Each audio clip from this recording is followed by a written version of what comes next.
নমস্কার, আপনারা দেখছেন এখন দাসপুর বার্তা। ওঙ্কারনাথ আশ্রম ও মন্দির, কুলটিগড়ি, সাঁকরাইল থানা। ওঙ্কারনাথ আশ্রম ও মন্দিরের প্রতিষ্ঠাতা শ্রী শ্রী সীতারাম দাস ওঙ্কারনাথ, যার জন্ম 17 ফেব্রুয়ারি 1892 খ্রিস্টাব্দে হুগলি জেলার কেওটা গ্রামে। তখনকার নাম প্রবোধ চন্দ্র চট্টোপাধ্যায়। সাধন বলে সীতারাম ওঙ্কারনাথ উপাধিপ্রাপ্ত হয়েছেন। তিনি নামাবতার সম্মাননায়ও ভূষিত।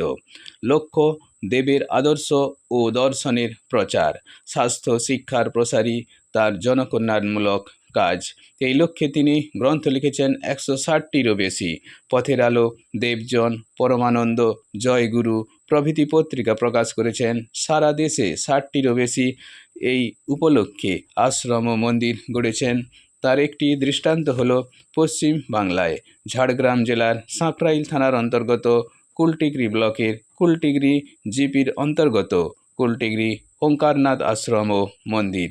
ওঙ্কার মানে মহাজাগতিক জ্ঞানলাভ ও পরম চেতনা প্রাপ্তি বোঝায়। এরূপ শিক্ষা স্বাস্থ্য প্রসারে এখানে একটি সাধারণ শিশু শিক্ষা প্রতিষ্ঠানও গড়েছেন। এরই কয়েক ঝলক এখন দাসপুর বার্তায়। রিপোর্টে শ্যাম সুন্দর দলই। Like and follow with subscribe এখন দাসপুর বার্তা। এই দাসপুর বার্তায় যুক্ত হন, আলোর পথে এগিয়ে চলুন। মানব দরদি এই সাধকের ভবলীলা সাঙ্গ হয়েছে 90 বছর বয়সে 6ই ডিসেম্বর 1982 খ্রিস্টাব্দে হুগলি জেলার দামুরদহ গ্রামে। কুলটিগড়ি